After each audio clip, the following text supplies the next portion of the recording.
Good Sunday afternoon, everybody. It's Sunday, December 4th, 2022. Welcome to this edition of Bethea's Byte Reloaded, your home for news, opinions, debates, your voice. I'm sorry I'm a little late running, just getting back in from church. I'm Arrest Bethea, the last Outlaw. Thank you all so much for joining me this afternoon. I've got 6 stories that might tickle your fancy, but I gotta warn you, there may be there's a few of them here that add a nice factor of gruesomeness to it. So once I get my articles pulled up, we can go ahead and get this thing going.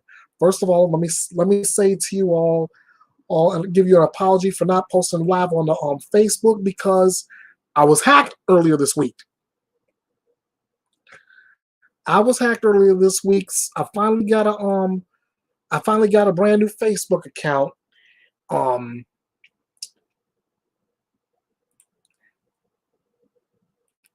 that I've gotten that taken care of.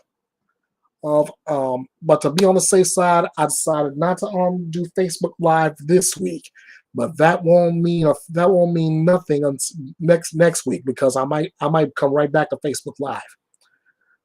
Having said all that, let's get ready and let's light this candle. And once again, as always, this is Bethea's Byte Reloaded, your home for news, opinions, debates, your voice, and justice served.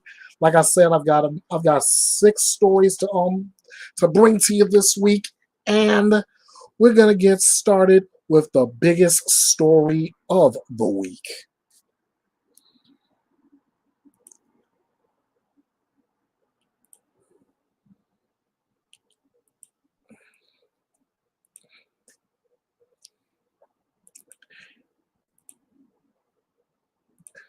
All right. We're gonna start right here with the biggest story of the week, which is Philadelphia police set to reveal the identity of the boy in the box found dead in 1957. Now, the child has been aged between 3 and 7, has been known as the boy in the box ever since he was found naked and beaten on the side of the road in the city's Fox Chase neighborhood. Now, after this, as promised, I have video to show that we'll go with this. So hang on tight. This case is going to get bumpy. Philadelphia police are set to announce the identity of a boy who was found dead and abandoned in the city in 1957. The child, aged between 3 and 7 years old, has been known as the boy in the box ever since he was found naked and beaten on the side of the road in the city's Fox Chase neighborhood.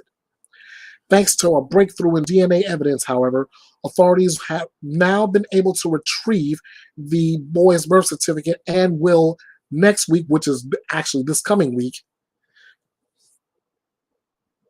tell the world his name. And that's coming from sources confirming to NBC 10 in Philadelphia. Bill Fleischer of the Vidocq Society told NBC 10 he was one of these throwaway, forgotten children. The longest continuously investigated homicide in the history of the Philadelphia Police Department. A lot of people took interest in this. Fleischer's added about the decades-long investigation conducted by Vidocq, which is comprised of retired forensic and law enforcement professionals who investigate cold cases just like this one. The news follows an announcement last year that investigators were getting close to solving the case.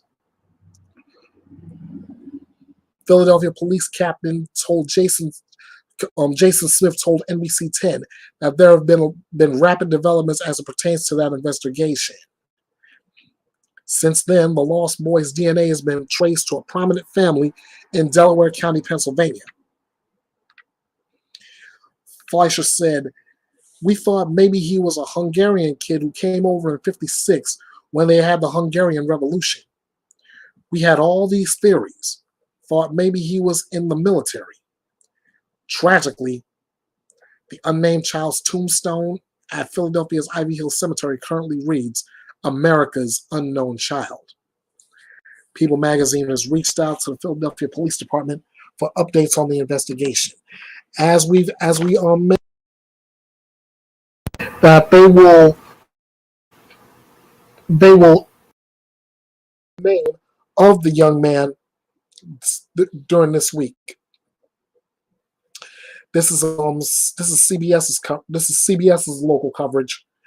A murder mystery that has gripped Philadelphia for 65 years has been solved. America's Unknown Child, the boy in the box, now has a name, and criminal charges could still be filed.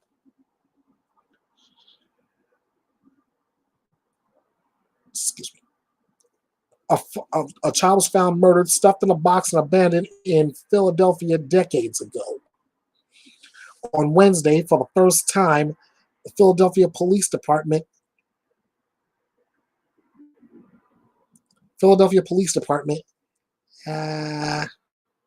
said they have uncovered the boy's name. To have a name on that stone, that's what everybody has been wishing forever, Linda Tambury said. I'm just glad I'm here to actually know I'll see that little boy's name on the stone. Cemetery workers at Ivy Hill were brought to tears Wednesday when CBS 3 Investigations told them Philadelphia police now know the name of the boy in the box. People like Dave Drysdale and Linda Tambury have cared for him and for his final resting place like he was their own. Here's a look. Here's a shot for you with that. While you're looking at him, I'm gonna.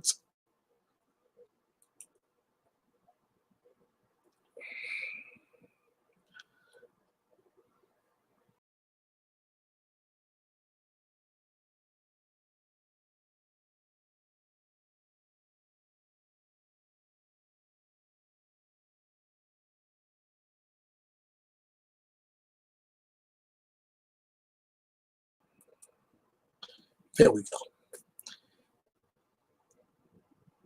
And back to our story. That's a shot of him, and that's the box he was on. That's the box he was beaten and stuffed in. Drysdale says, I think it's wonderful. I just wish that the police officers and all the people involved who long passed away were still here to see it, because that was one of their goals. And a couple of them said, I hope they live long enough to see a name put on there. Drysdale was here on the day in 1998 when the remains were transferred to Ivy Hill from Potter's Field. He can't believe police have a name. He's humbled to now engrave it on this headstone. Someday there will be a name on there, and it'll be great, Drysdale said. It will be great. CBS 3 Investigations confirmed police now know the boy's name after years and years of DNA analysis and cross-reference with genealogical information. The body of a 4 to 6 year old, some say 3 to 7, was found discarded along Susquehanna Road in a bassinet box in February of 1957. The victim would eventually become known as America's Unknown Child. Lead detectives never stopped searching for answers, and CBS 3 reported developments along the way. The cause of death is listed as blunt force trauma. That's according to now retired Detective Sergeant Bob Kohlmeyer in April of 2021. He appeared to be clean and freshly groomed with a haircut. Police told CBS 3 major progress has been made in their search for an identity after a DNA profile was successfully developed. Detectives exhumed the remains at Ivy Hill Cemetery in 2019, retrieving more DNA. Detectives exhumed the remains at Ivy Hill Cemetery in 2019, and investigators used that fresh DNA and information obtained from genealogy databases to track down family members. Philadelphia police will be giving an update on the case as early as next week, which is this week coming. Whew. So there's that. There's that for you, ladies and gentlemen. I've got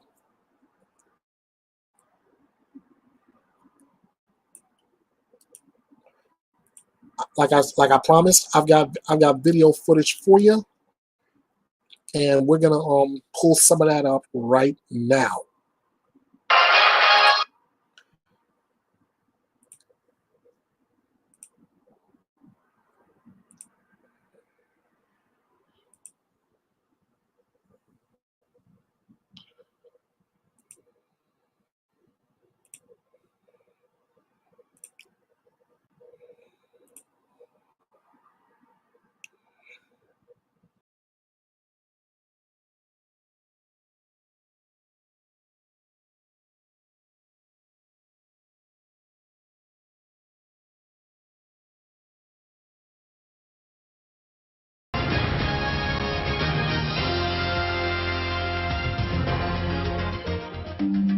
It's a murder mystery.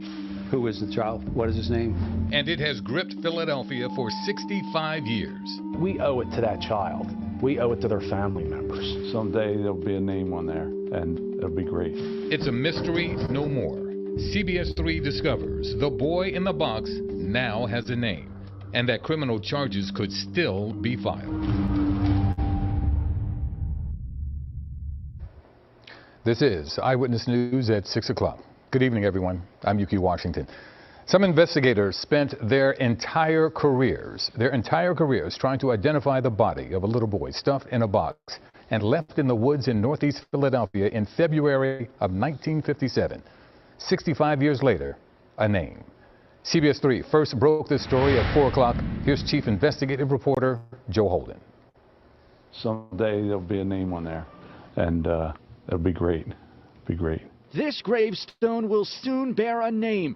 The murder child from 1957, known as the boy in the box, has been positively identified by Philadelphia police, and staff at Ivy Hill Cemetery was elated and relieved. People all over the world are going to be happy to know that this case was, they continued to work on this case and to actually get this little boy's name out here. The little boy, between the ages of 4 and 6, was badly beaten, his body held in a bassinet box and dumped along a roadside in Fox Chase. In the 65 years since, science finally caught up to provide the clues that had been missing and for the longest time stunted the investigation.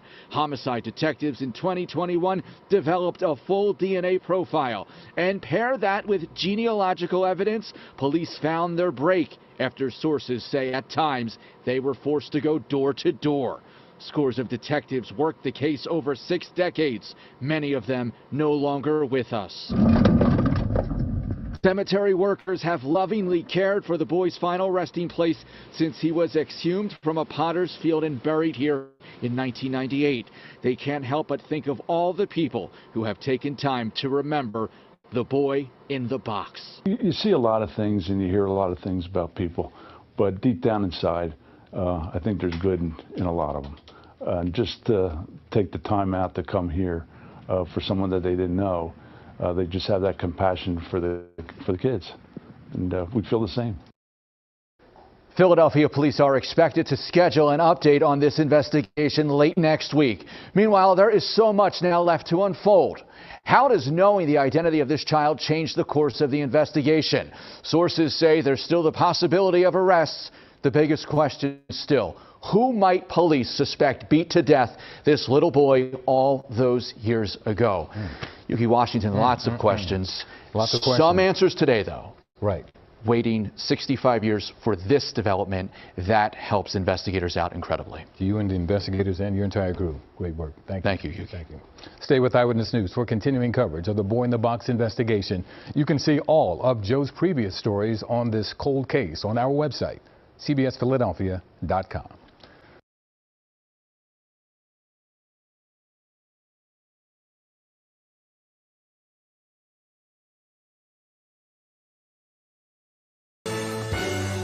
NBC 10 breaking news. That breaking news at 5 o'clock, a major break in the case of the boy in the box. More than 6 decades since an unidentified boy was found dead and abandoned in Philadelphia. Police believe they finally have a name. Thank you for joining us here at 5 o'clock. I'm Jim Rosenfield. And I'm Tracy Davidson. The NBC 10 investigators have been following this case of America's unknown child. Investigative reporter Claudia Vargas shows us how those working the case came to their conclusion. Claudia? Right, Tracy. Well, we first broke the news about the developments in the Boy in the Box case more than a year ago. Now, sources tell us police have a name and they know who the boy is related to. For decades, generations of detectives have tried to figure out who was the boy in the box. The longest continuously investigated homicide in the history of the Philadelphia Police Department. The case has also been investigated by the VDOC Society, a volunteer organization co-founded by Bill Fleischer. The society is made up of retired law enforcement and forensic professionals who examine cold cases. A lot of people took up interest in this. The boy, estimated to be about 6 years old, was found dead in a cardboard box. Police at the time said he had been beaten. His body was found in February of 1957 in a field off Very Road and Susquehanna Road in the city's Fox Chase neighborhood. Fox Chase was very rural up there. Now, the area is developed with homes, but a marker still serves as a reminder of the boy without a name. He was one of these throwaway, forgotten children. Until now, sources tell the NBC 10 investigators that through DNA evidence, police have been able to identify the boy, even finding the child's birth certificate.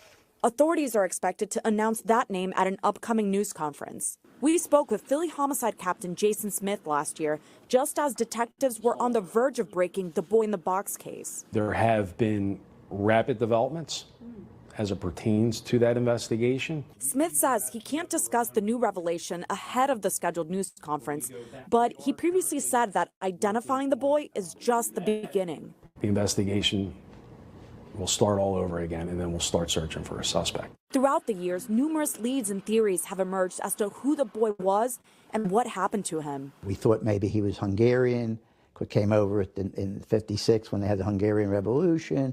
We had all these theories, thought maybe he was in the military. There are some similarities to these pictures, enough similarity that I think is worthy of further investigation. Most of those tips and theories have been debunked. Just no match. The boy's body has been exhumed twice, and each time DNA has been extracted. According to sources, it's the most recent DNA sample that finally led investigators to the boy's identity. And those sources say the DNA traced the boy to a prominent family in Delaware County. The boy's headstone at Ivy Hill Cemetery reads, America's unknown child, but it could soon have the boy's name on it. And police are planning a news conference for next week to release more information. I also know that you found out that the investigation led detectives to other states, various states. Do we know what they found there? Yeah, so that's the one thing about this investigation. It's really spanned decades, and police have been following every single lead that they've gotten. Yeah. And it's taking them to states like Tennessee, where a family there actually provided a DNA sample. Turned out it wasn't a match, but nevertheless, they've just gone everywhere. And little did we know that turns out, at least from what we're being told so far, that it's from a family here in our area. DNA so key in this case, and we expect to know again who this family is next week, right? Correct. There's a planned news conference, and we expect to know more details, including how they use the DNA to trace the family. Claudia, thank you. Fascinating. It is. Thanks.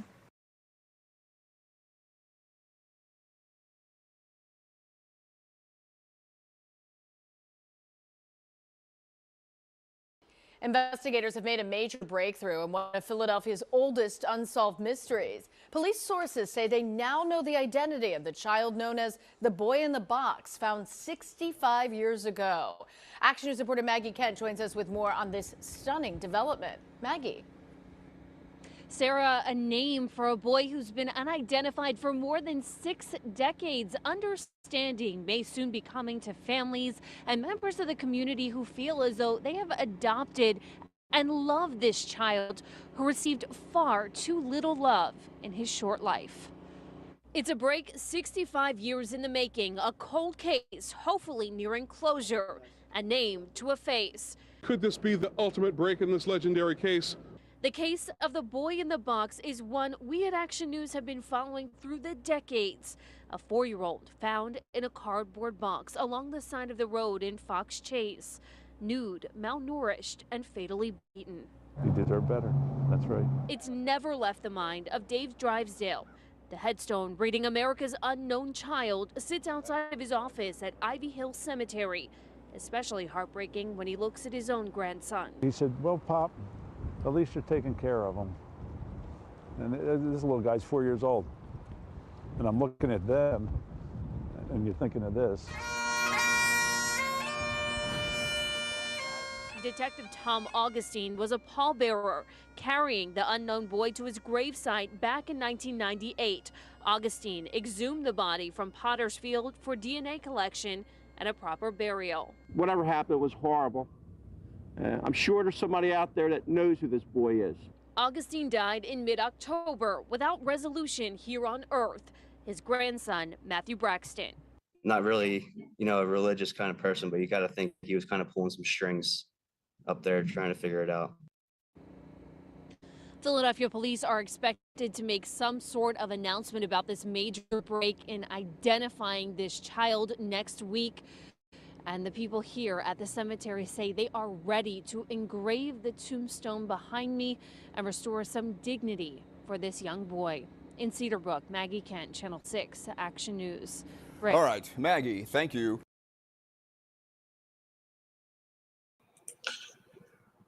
First off, my thank yous to CBS 3 Eyewitness News, NBC 10, and 6 ABC Action News, all out of the Philadelphia area. Thank you all so much for your coverage, and I look forward to getting back with these with these local news channels again when we find out the name of America's unknown child. In the meantime, as they said, it's not over yet. Just they may have a name, and we'll reveal it next week. But that's only the beginning. The investigation will continue, and maybe it'll turn up some suspects. So maybe they will get justice for the boy in the box. But that remains to be seen. Next up, one of our big stories that's been going on this week. It's the young lady who was killed while on vacation in Cabo San Lucas.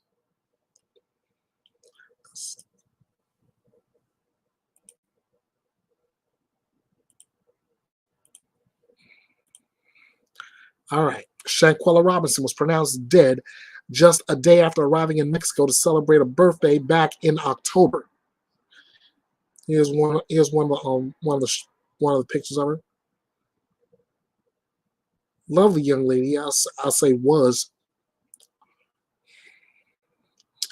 Nearly a month after Shanquella Robinson died while on vacation in Cabo San Lucas, an arrest warrant has been issued for her alleged assailant.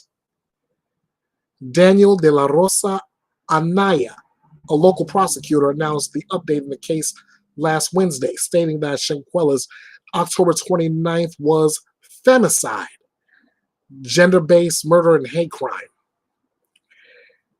The case is fully clarified. We even have a court order. There is an arrest warrant issued for the crime of femicide to the detriment of the victim and against an alleged perpetrator, a friend of hers, who is the direct aggressor. Actually, it wasn't a quarrel, but instead a direct aggression, the local prosecutor said, and that's coming courtesy of ABC News. He added this statement: "We are carrying out all pertinent procedures, such as the Interpol alert and the request for extradition to the United States of America. It's about two Americans, the victim and the culprit. The identity of the alleged assailant was not revealed." Late last month, Shanquella had arrived at the resort city with 6 friends to celebrate her birthday just a day before her death. That's according to Queen City News. Salamandra Robinson, Shanquella's mother, told Queen City News, "She told me they had a chef. They were getting ready to eat. They were eating tacos or a salad or something. And I said, okay, I love you. Have a good night. And I'll talk to you tomorrow." I never talked to my child again.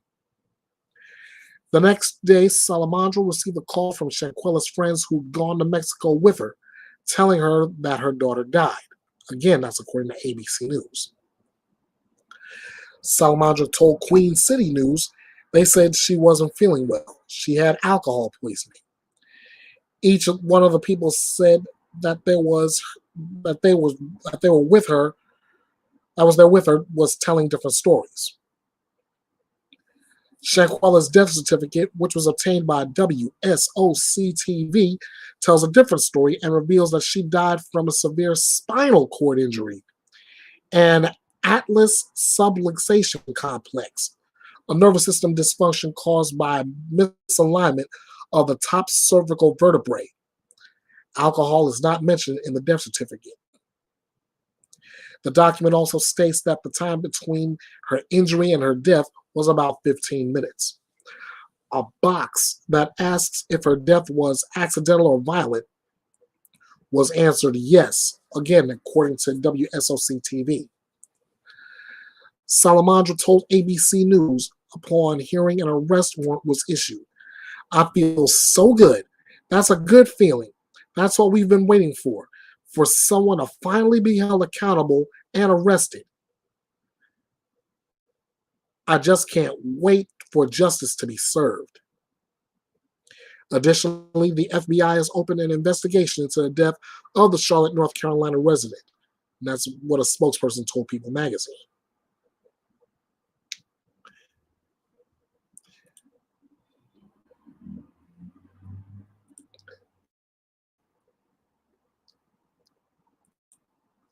Now, there's been a lot of talk about the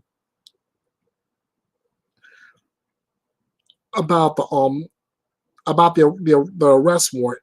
So what I'm going to do, I'm going to mute myself once again. I'm going to give you guys the video coverage, both local and national, and as promised, I will be delivering a fact check.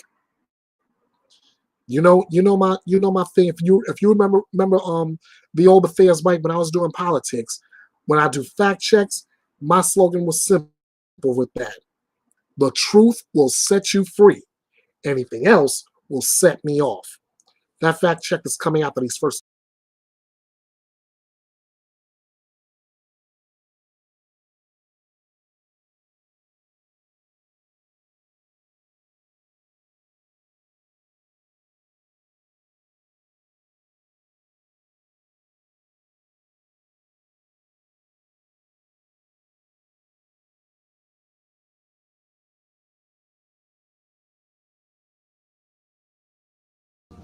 Justice will be served.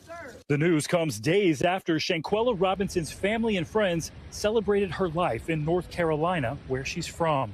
She was just excited about going on her trip. And she sat on my chair. We just talked about a lot of personal stuff. Like, we just clicked like she was like my little sister. For weeks, her family and friends demanding answers. The FBI and Attorney General's office in Mexico even opening separate investigations. There cannot just be an unopened situation. It has to be closed with truth, and it has to be that there is accountability for those who are responsible for her death. At first, her family was told she had died of alcohol poisoning, but days later, an autopsy report painting a very different and brutal picture. Her family says Robinson and 6 others arrived in the popular Mexican city on October 28th for a vacation. Less than 24 hours later, she was dead. A video circulating on social media appears to show her being beaten in a hotel room. NBC News is not showing it because we cannot independently confirm its authenticity. Everybody that have children, either it's a son or a father or a daughter or anything, it make you want to just get down on your knees and pray for this family and then pray for the protection over your own children. FBI Charlotte told NBC the video was referred to its office, but declined to answer further questions about it. And now her death certificate highlighting that discrepancy. Her cause of death listed as severe spinal cord injury and atlas luxation, which is instability in the uppermost vertebrae. The document also says Robinson was found unconscious in her living room.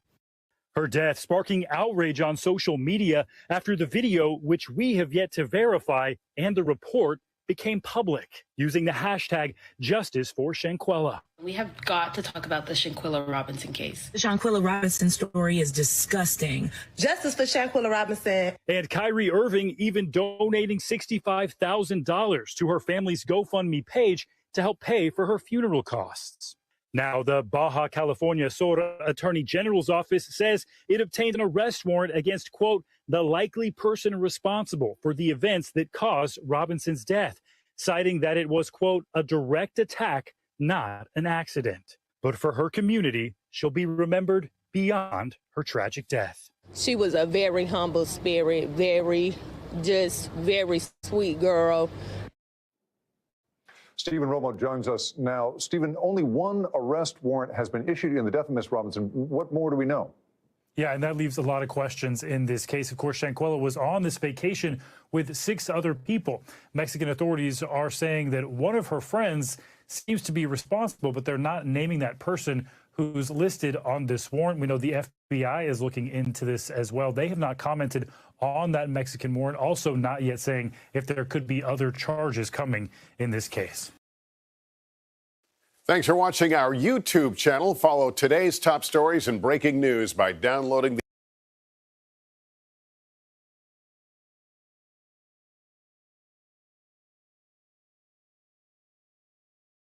We start with the latest in the death investigation of a Charlotte woman in Mexico. The State Attorney General's office of Baja California Sur has filed charges in the killing of Shanquella Robinson. The agency also says the extradition process is now starting. Robinson died while on vacation with a group of friends in Cabo last month. WCNC Charlotte's Jesse Pierre spoke to an attorney about these charges. The charge is for a femicide, which is the killing of a woman. Now, in the U.S., that would be equivalent to a homicide, and it could mean anywhere from 40 to 60 years behind bars. The attorney I spoke to says more charges could be filed in Mexico, but also here in the U.S.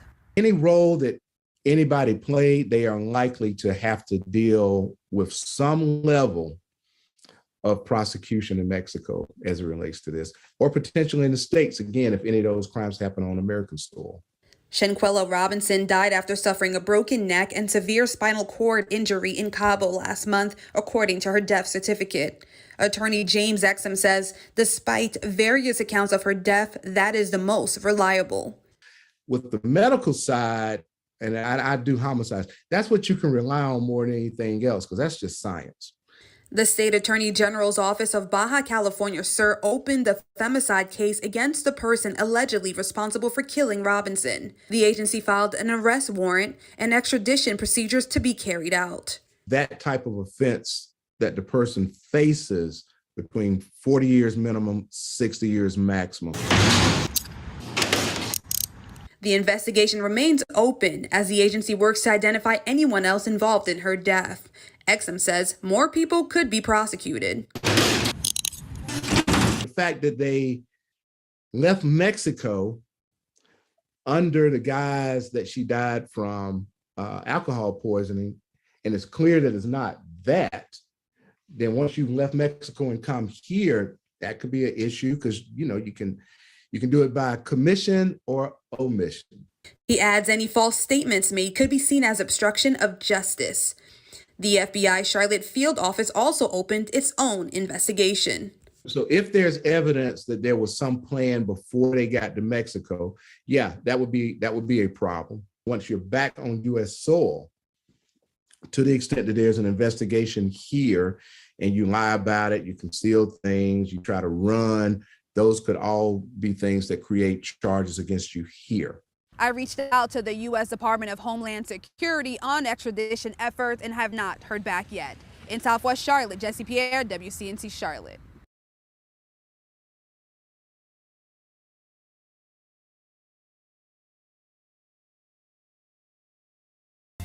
As Shanquella Robinson's family continues to search for answers in the death of their daughter, some are claiming a suspect has been arrested in the case.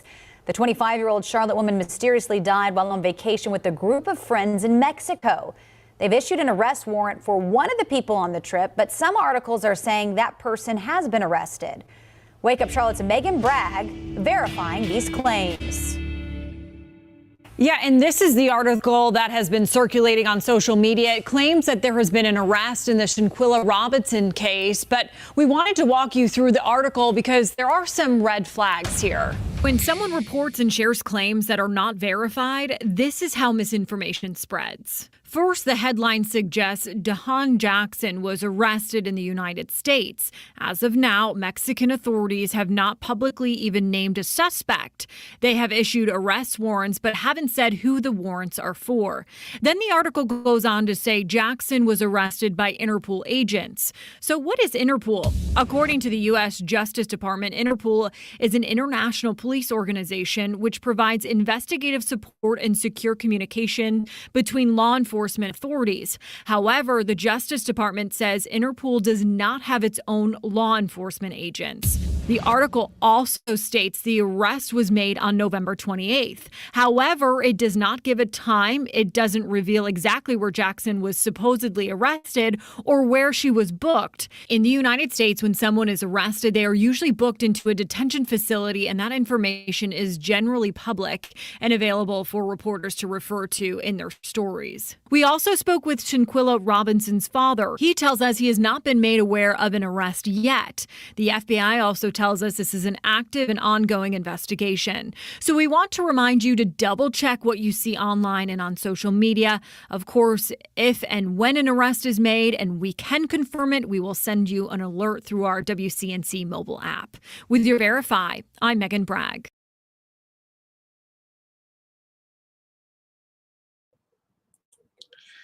So there you have it, ladies and gentlemen.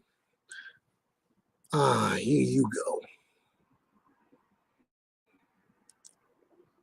First off, we don't have we have a suspect, but what we don't have is the suspect arrested. What we don't have is that suspect in custody. So what we're waiting on is who is the suspect? When will he or she be arrested? That remains to be seen. Will he or she be arrested? So while we wait for that development, I want to say thank you to NBC for their national coverage and WCNC for their local coverage out of the Charlotte, North Carolina area.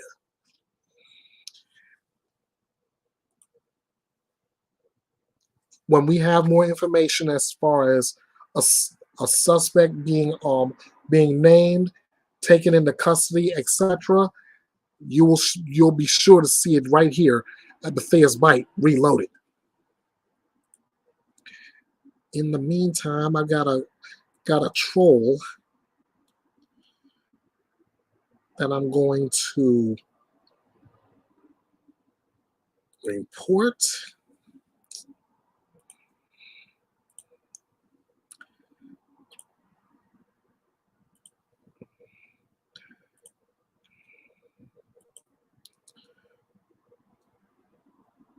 And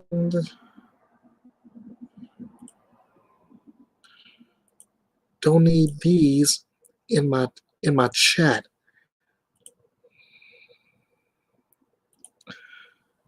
Good.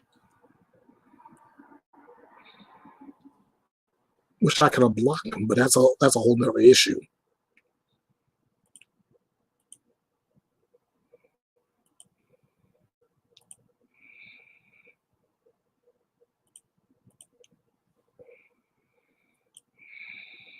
Anyway, let's go on. Let's move on to the next story.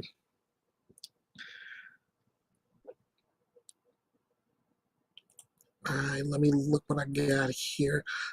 Oh, yes. This is one I've been waiting to do too. There he is.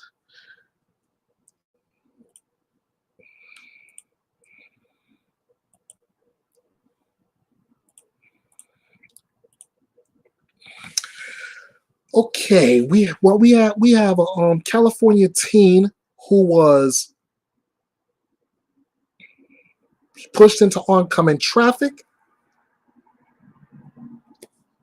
He was in a coma. He's out of that coma some 9 months later, and he's relearning simple tasks as we go through this. The article says a 16-year-old California boy has awakened from a coma 9 months after he was pushed into oncoming traffic. The family of Angel Figueroa told KNBC that after the February incident and a resulting traumatic brain injury, Figueroa is now relearning simple tasks like lifting his legs and opening his eyes. Belkey Brizuela told KNBC that Angel is not quite responding or communicating with us, but just moving little movements give us a sign of hope, There's hope that he is going to come out of this. Figueroa, whose name police did not release before his father identified him as Angel Botello Hernandez to KTTV in March, was pushed by a group of young people into the path of a white Tesla on February 28th. The Hemet Police Department said Figueroa was riding a skateboard on Stetson Avenue before a brief altercation ensued. When the boy was pushed, the report read that a group of young people fled the scene following this incident and that Figueroa's skateboard was missing. Brizuela told KNBC, "I couldn't recognize him. He was so swollen. His head was really big. He had so many scars and bruises everywhere, cuts. I can't wrap my mind around it. Why? What was the reason to do that, Brizuela said the teen who pushed her nephew was sentenced to 6 months in juvenile hall, with the 3 others on house arrest, which she called a slap on the wrist and a joke. And the police did not immediately respond to People Magazine's request for comment. Figueroa, on the other hand, had to get a portion of his skull removed. Brizuela added that he's now staying in a rehabilitation facility in Orange County. The teen's aunt has since launched a GoFundMe page to cover his medical bills, with the ultimate goal to bring Angel home and get him a fan for future use. 5 days after going live, Figueroa's family has surpassed the $32,000 of their $35,000 goal. Brizuela told KABC, "Every action you make, there are consequences. Teach your kids like it's not fun and games, It's not a joke when you go out with your friends." And I gotta stand with her in agreement on that. Gotta stand with her in agreement on that. And she deserves a round of applause from me.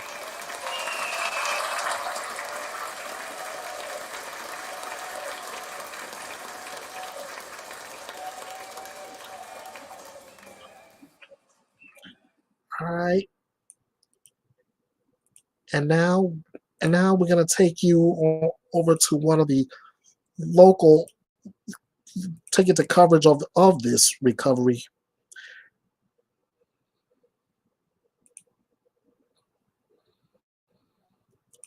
Florida has spent months.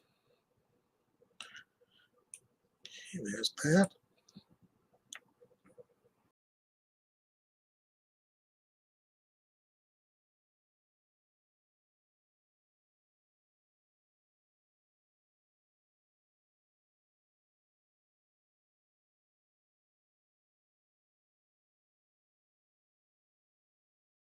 A teen skateboarder has spent months fighting for his life after a brutal beating in Hemet. He suffered a traumatic brain injury when 4 teens tried to steal his skateboard. He's finally out of a coma, but as Eyewitness News reporter Leticia Juarez tells us, his family is struggling and the community is stepping in to help. Angel, move your head. Move your head. Angel Figueroa turned 16 this past September, but instead of a party with family or learning to drive a car for the first time, he is relearning simple tasks like moving his arm. Good job. The teen's family says within the past few weeks, he came out of a coma 9 months after he suffered a traumatic brain injury as a result of being pushed into oncoming traffic while skateboarding near the intersection of Stetson Avenue and Seven Hills Drive in Hemet. Angel was jumped by 3 to 4 kids over, they were trying to rob him for his skateboard. Bilky Brizuela says her nephew was left in a coma, hospitalized for months in the ICU after doctors had to remove a portion of his skull.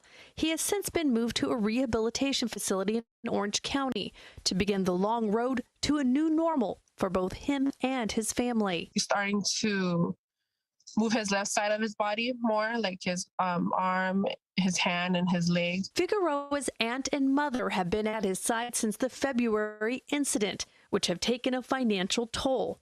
Brizuela created a GoFundMe page to help her sister pay for the mounting medical bills and for Angel's future needs. Our goal is to bring Angel home, of course, get a van for him. So we're trying to save up money for that. Brizuela says she hopes that her nephew's story will serve as a valuable lesson to others. It's not a joke when you go out with your friends and stuff like that. There's every decision you make, there's consequences to it. As for the other teens involved, Brizuela tells us she believes the one who pushed her nephew received 6 months in juvenile hall, while the 3 others were placed on house arrest. Hello, I'm Mark Brown. Get more great ABC7 content by clicking the subscribe button for our YouTube channel.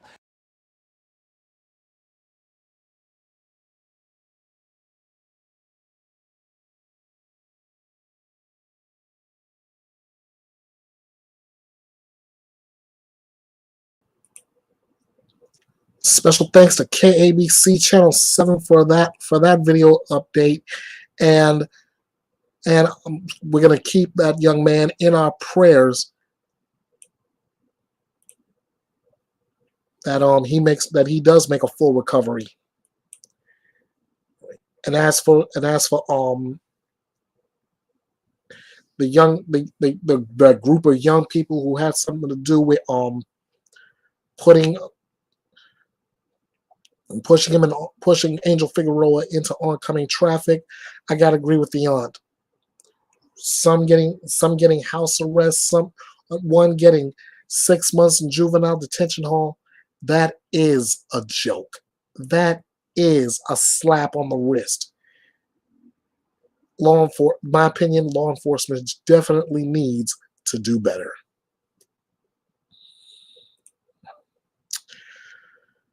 All right.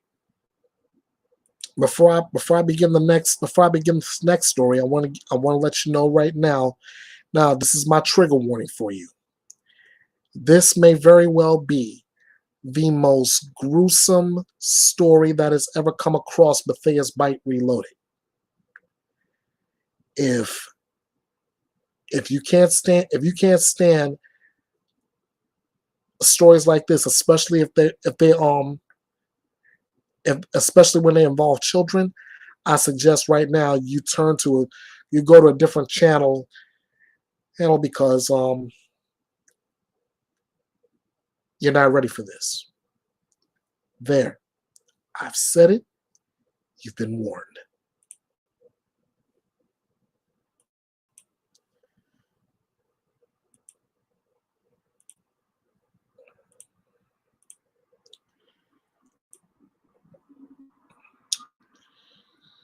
Earlier this week, the police and the FBI were searching for a Connecticut man accused of brutally murdering his 11-month-old daughter.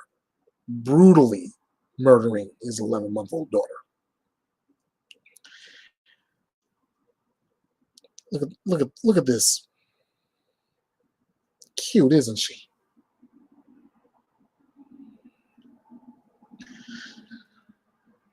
Christopher Francequini, age 31, is wanted by the Naugatuck Police Department on charges of murder with special circumstance and risk of injury to a minor after his daughter Camilla was found dead of neck compressions and wounds on November 18th in Francequini's home on Melville Avenue in Naugatuck, a town about 17 miles northwest of New Haven. This is court, and everything I'm reading here is coming according from NBC Connecticut.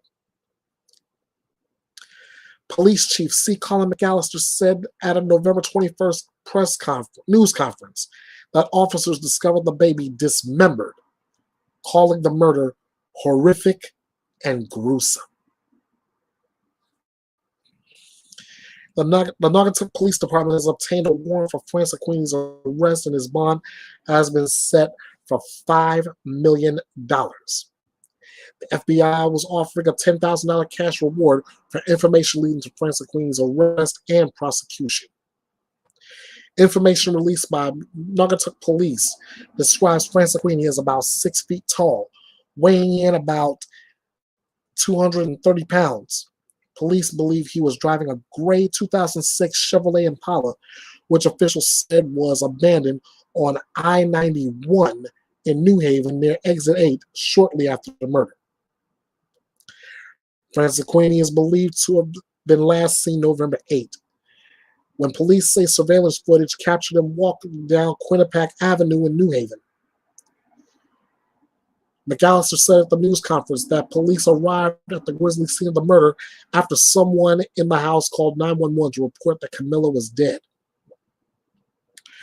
Francequini, who McAllister said has an extensive criminal history, was out on special parole when he allegedly committed the crime and was wearing a court-ordered tracking device that was allegedly cut off the day of the alleged murder.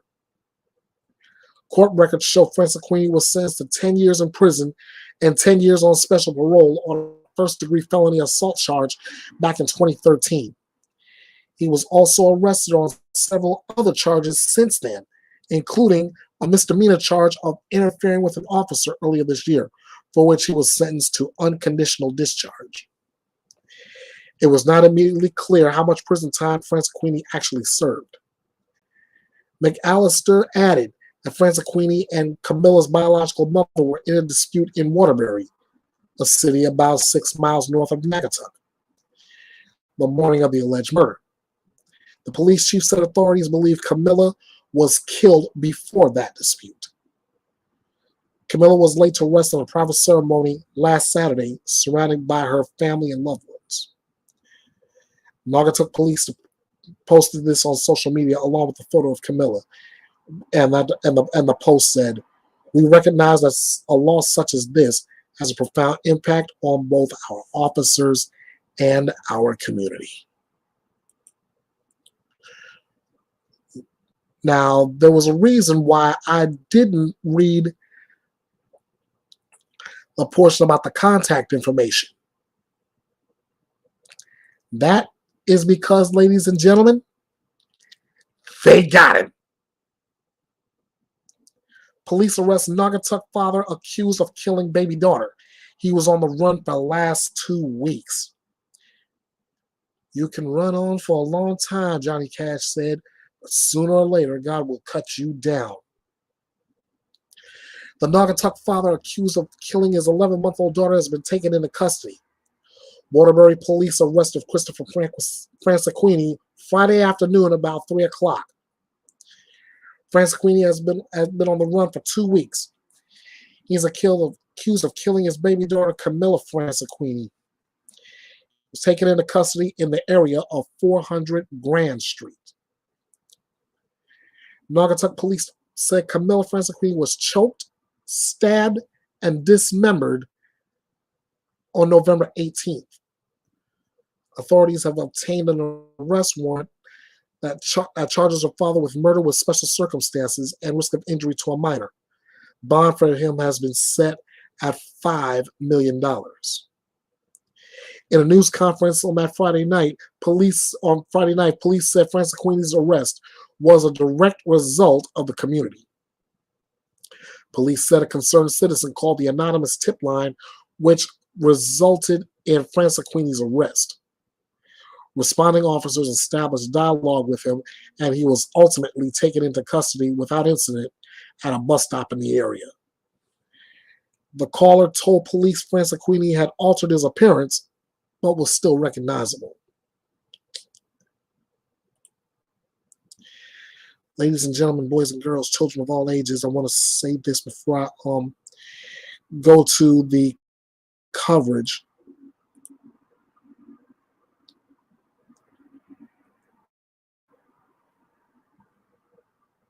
First of all, if I've said it once, I've said it over 1,000,000 times. If you're gonna do something like that to your child, you're not a parent. You're not a mother. You're not a father. You're not even a relative of that child. You are a monster. Period. Full stop.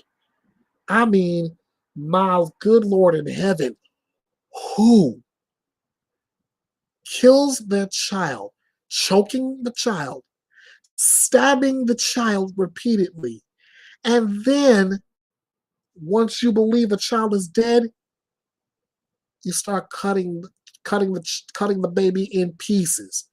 Who does that? When somebody figures that out, please let me know. Anyway, let's start with national coverage courtesy of NBC News. This is back when the manhunt was on for Christopher Franceschini.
Seeing that last piece of footage brings a smile to this outlaw's face. Seeing Christopher Francis Queenie being arrested and being charged with the murder and dismemberment of his own child.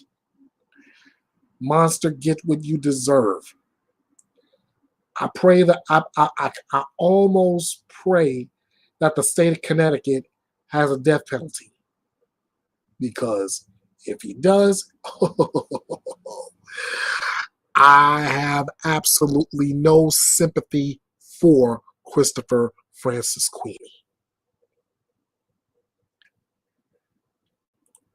None.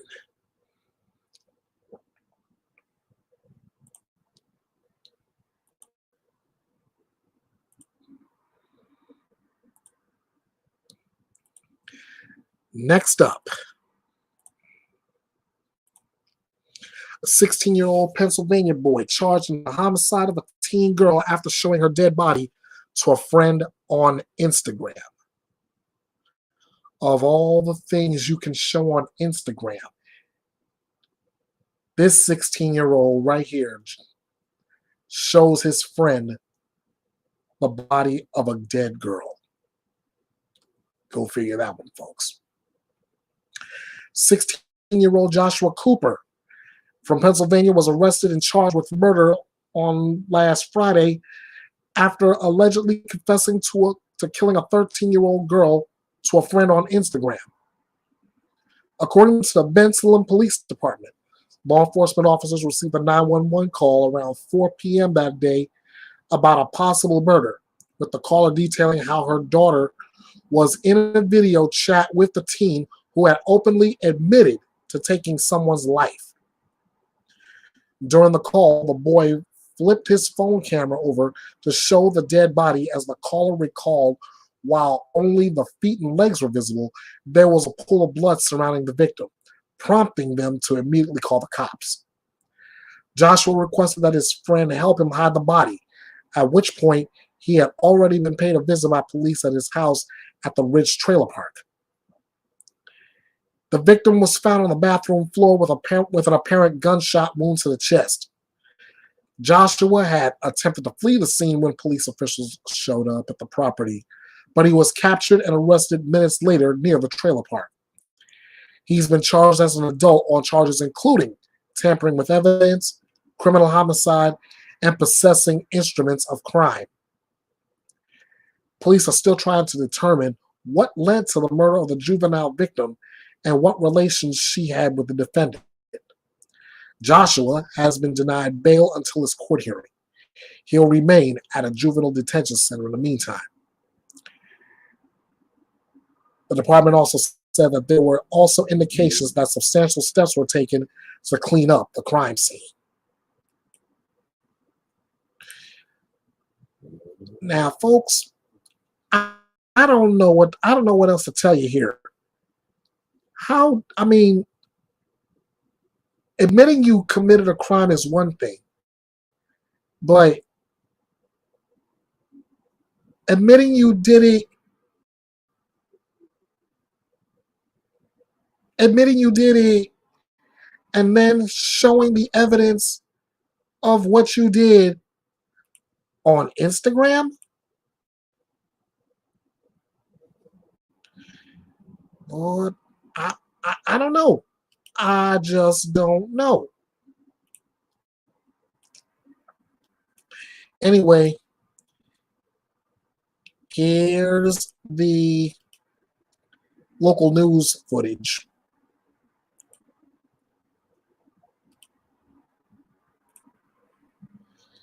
Coming right at you.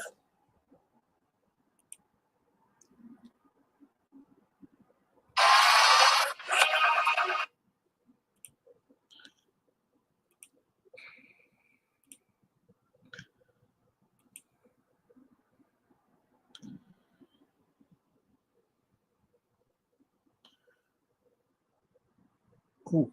Uh-oh, maybe I have the wrong story here.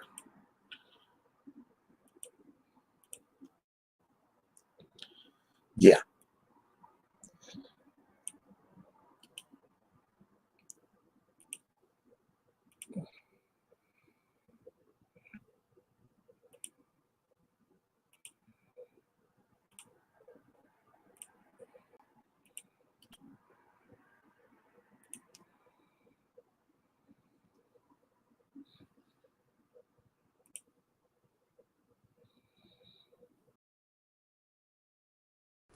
A Bucks County teenager is facing murder charges tonight. Authorities say they caught up to the suspect after they say he talked about the crime on social media. Action News reporter Sharifa Jackson has been following the story, and she joins us live now outside the Ben Salem Police Building with all the details. Sharifa. Yeah, Jillian, we have learned that the victim was just 13 years old. Now, Ben Salem police, they say that 16-year-old Joshua Cooper, he confessed to this murder on social media, which ultimately led them straight to his door. Now, we spoke to some neighbors who say they did not hear any gunshots or see or hear anything strange beforehand. 16-year-old Joshua Cooper is charged with murder, tampering, and possessing instruments of crime. Police say he confessed to killing someone during an Instagram video chat with a female friend. During that call, he allegedly showed parts of the body covered in blood and asked for help with disposal. That girl told her mom, who immediately called 911. God bless her, man. She had a good head on her shoulders at least and didn't take the bait. The shooting happened Friday at Top of the Ridge Trailer Park on Gibson Road in Ben Salem. Tracy Moges and her family live nearby. She says they didn't hear anything, but knowing that it happened so close where her kids play is unnerving. It's a quiet neighborhood. We don't have any problems with teenagers or anything like that, so this is a little surprising. According to the police report, when officers arrived, Cooper ran out the back of the trailer home. He was found a mile away and taken into custody. The deceased juvenile girl was found in the bathroom of the trailer park home. Investigators also say there were indications that substantial steps were taken to clean up the crime scene. It is terribly sad when, a youth makes such a life-changing decision. Probably based on nothing more but some hurt feelings. Just sad. They're kids. It's just why did he do it?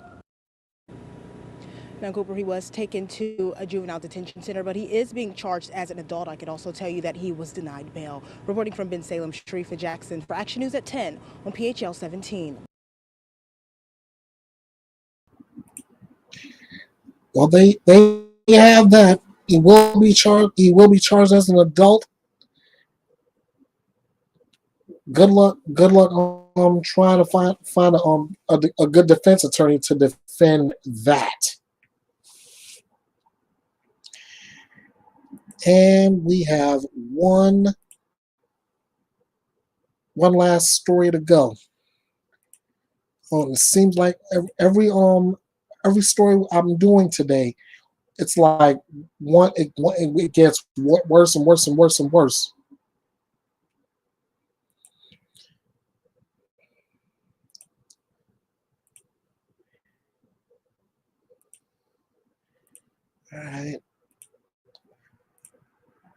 All right, here's our last story. The remains of a 17-year-old Maryland girl who vanished on the way to school are discovered, but the killer is still at large. Rosa Maria Diaz-Santos was last seen alive heading to Eleanor Roosevelt High School in Greenbelt, Maryland on the morning of September 22nd. This is Rosa Maria. Authorities have discovered the skeletal remains of a teen who disappeared nearly 2 months ago on her way to school. According to a news release, the remains of 17-year-old Rosa Maria Diaz-Santos were found in a wooded area in Tacoma Park, Maryland on November 17th, about 7 miles outside of Washington, D.C. Rosa was last seen alive heading to Eleanor Roosevelt High School in Greenbelt, Maryland, the morning of September 22nd, according to the release.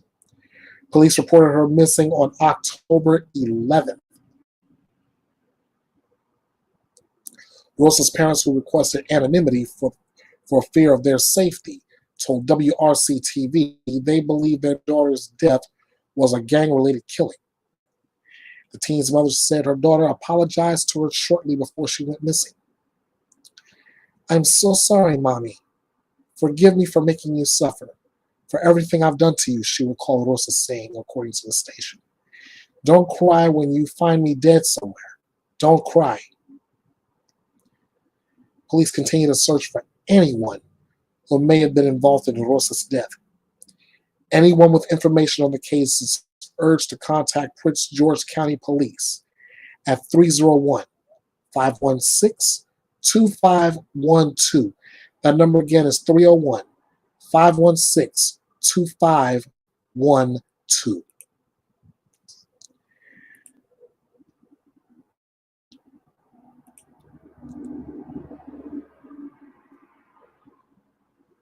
as always, I say the same thing.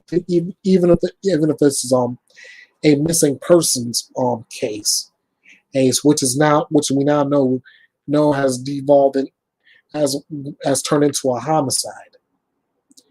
If you see something, say something.